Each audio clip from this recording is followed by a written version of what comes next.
એક તરફ કાળઝાળ ગરમી અને બીજી તરફ જંગલમાં વન્ય પ્રાણીઓ માટે પાણીના સ્ત્રોત સુકાઈ ગયા છે, ત્યારે વન્ય પ્રાણીઓ પાણી માટે વલખા ન મારે તે માટે વન વિભાગ દ્વારા જૂનાગઢના સાસણ ગીર અભયારણ્યમાં કૃત્રિમ પાણીના ગીર પશ્ચિમ વન વિભાગમાં 271 મળીને કુલ 500 જેટલા પોઈન્ટ બનાવવામાં આવ્યા છે.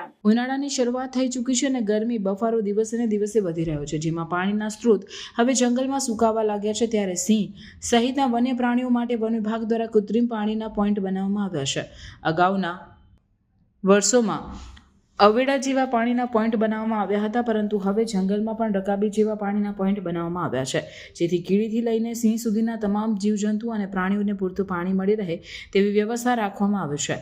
ખાસ કરીને જંગલ વિસ્તારમાં 4 પ્રકારે પાણીના પોઈન્ટ કામ કરી રહ્યા છે, જેમાં સોલાર પેનલ, પવનચક્કી, મજૂરો અને ટેન્કર દ્વારા પાણી કુંડીઓમાં ભરવામાં આવી રહ્યા છે.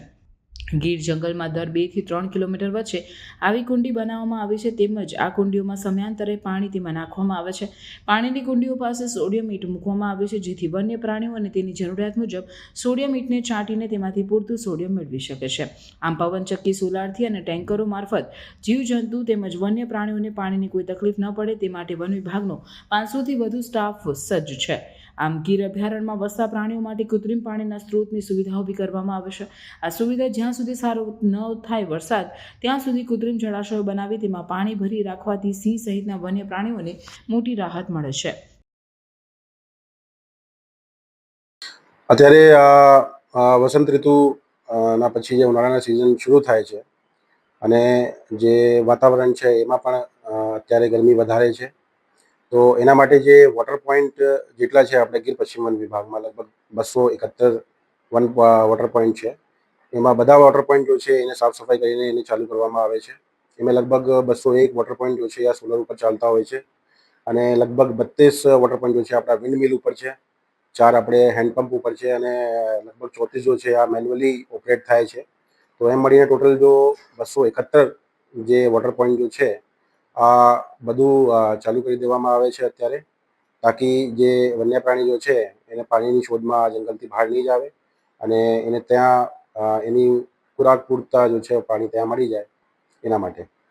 કેટલા પ્રકારના વોટર પોઈન્ટ કઈ રીતના ભરવામાં આવે છે? અત્યારે ગીરમાં 4 પ્રકારના જે છે વોટર પોઈન્ટ આપણે કહી શકાય છે. એમાં એક જો છે આ સોલર ઉપર ચાલતા હોય, આ લગભગ 201 વોટર પોઈન્ટ છે ગીર પશ્ચિમમાં. એના પછી આપણે કહીએ તો જે આપણે વિન્ડ મિલ ઉપર ચાલતા હોય, આ લગભગ 32 જેવું વોટર પોઈન્ટ એવું છે જો વિન્ડ મિલ ઉપર ચાલતા હોય. એના સિવાય જે હેન્ડપંપ ઉપર ચાલતા હોય, આ લગભગ 4 વોટર પોઈન્ટ જો છે આ હેન્ડપંપથી ભરવામાં આવે છે.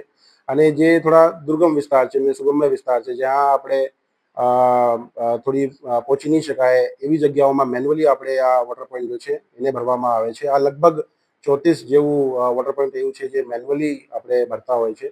તો આ પ્રકારના વોટર પોઈન્ટ છે. બધા વોટર પોઈન્ટને સાફ સફાઈ કરીને, એને રિપેરિંગ કરીને, એને જે આપણે એના ડિસઇન્ફેક્ટન્ટ માટે જે ચૂનાની કામગીરી કરવાની હોય છે, આ કર્યા પછી અત્યારે બધા વોટર પોઈન્ટ જો છે આ ચાલુ કરી દેવામાં આવે છે અત્યારે.